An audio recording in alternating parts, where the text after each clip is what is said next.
Now, earlier this week, courtesy of Breitbart.com, we aired a rare piece of video from a 1991 protest showing Harvard student Barack Obama introducing a man by the name of Derek Bell. Now, in case you missed it, here it is. And I remember that the black law students had organized an orientation for the first-year students. And one of the persons who spoke at that orientation was Professor Bell. And I remember him sauntering up to the front and not giving us a lecture, but engaging us in a conversation. Open up your hearts and your minds to the words of Professor Derek Bell. Now, after he said, open up your hearts and minds to the words of Derek Bell, well, then student Barack Obama hugged him.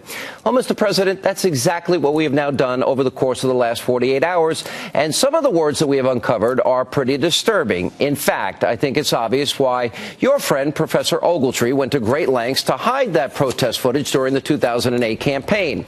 And so tonight, we will reveal a whole series of Derek Bell's controversial statements. Plus, we'll also have on tonight one of the professor's former students right here in studio to defend his name.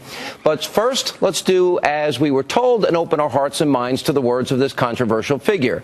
Now, here he is talking about what it was that kept an old friend of his motivated during a time when racial tension was running high in the 1960s. Why do you do it? And she said, Derek, I'm an old lady. I live to harass white folks.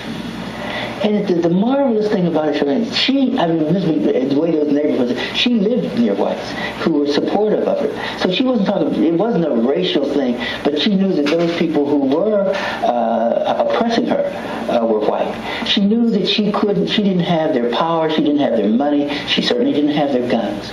But she saw her life as given in trouble, being on the case all the time. And I've accepted that as my motto. I live to harass white folks. So those at Harvard and some of the other places need to be on guard.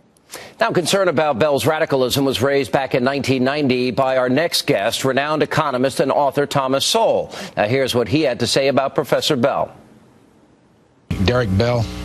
Yes. Harvard Law School, black man. Yes. Threatened the law school if they didn't hire a black woman. Yes. He's leaving. Well, no. Well, he's taking. If I understand it correctly, he's taking unpaid leave until such time as they hire a woman of color, as he says. But he's also said that by black he does not mean skin color. He means those who are really black, not those who think white and look black. And so what he's really saying is he wants ideological conformity in the people that are hired to fill this position. Is he a hero? To me? No, basically, I mean, from the press coverage you've seen, is he a hero to the... Well, he's looked at as an idealist who is self-sacrificing and so on. I suppose one could have, if one wanted to look at it that way, seen Hitler that way in his early days. It's just a question of where that kind of idealism leads. He has launched a despicable attack on a young black professor at the law school who doesn't go along with this. And here with the reaction, the author of the newly revised book, Intellectuals in Society, which now includes brand new chapters, the one and only Dr. Thomas Sowell. You don't look a day older. Welcome back to the program. Thank you for having me. Why don't you talk about the despicable treatment of this woman that you were referring to? Heavens, but this is a long time ago. I don't remember the particulars of it. But there is this ideological intolerance that Bell has, so that although he's fighting against the whites ostensibly, he's also fighting against those blacks who don't agree with him. He really has this sort of totalitarian mindset. It's quite sad because I once had an extended conversation with Professor Bell back in the early 70s, early 80s, and he's not a stupid man. But you have to understand, Derek Bell was put in an impossible position. He was hired as a full professor at the Harvard Law School when he himself said that he did not have the kinds of qualifications that people have when they get appointed as full professors at the Harvard Law School. And so what were his options? His options would be a nobody, really, among world-famous intellectuals, or to go off on his own shtick and try to be important or significant in that way. And he chose the low road. Let me ask you specifically the real about problem. The fundamental problem was making him a professor at the Harvard Law School when even he himself knew that that was not something that he merited. What about this comment that he made here? I've accepted that motto. I live to harass white folk. On another occasion, I played this on my radio today, talked about, white boys getting tenure. What does it say about him? And as we look at this portrait of Barack Obama and Ayers, Dorn, Wright, Flager, Alinsky, Resko, Acorn, and the way he's governed, what does it tell you about the president? That he too is not someone who is. He's turned his back on the ideal of a colorblind society, and he's really for a getting even society, a revenge society. And I think that the appointment of Eric Holder and Eric Holder's behavior as Attorney General shows that same mindset. It's very ugly. It's particularly ironic in the case of Bell because at one point in his career, he fought against racism. And now he seems to have metamorphosed into someone who thinks that racism should not be eliminated, but simply put under new management. Are you talking specifically about Holder or about the president? You said the president turned his back on the concept of the idea of a colorblind society.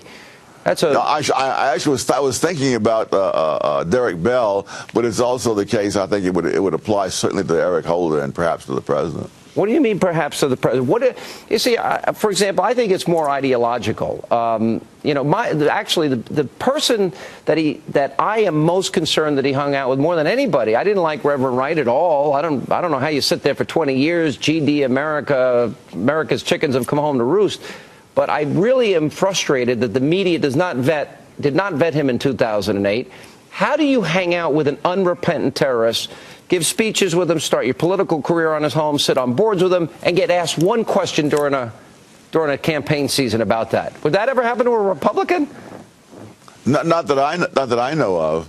But it's one of those cases where people, they have made up their mind what they want to see in someone.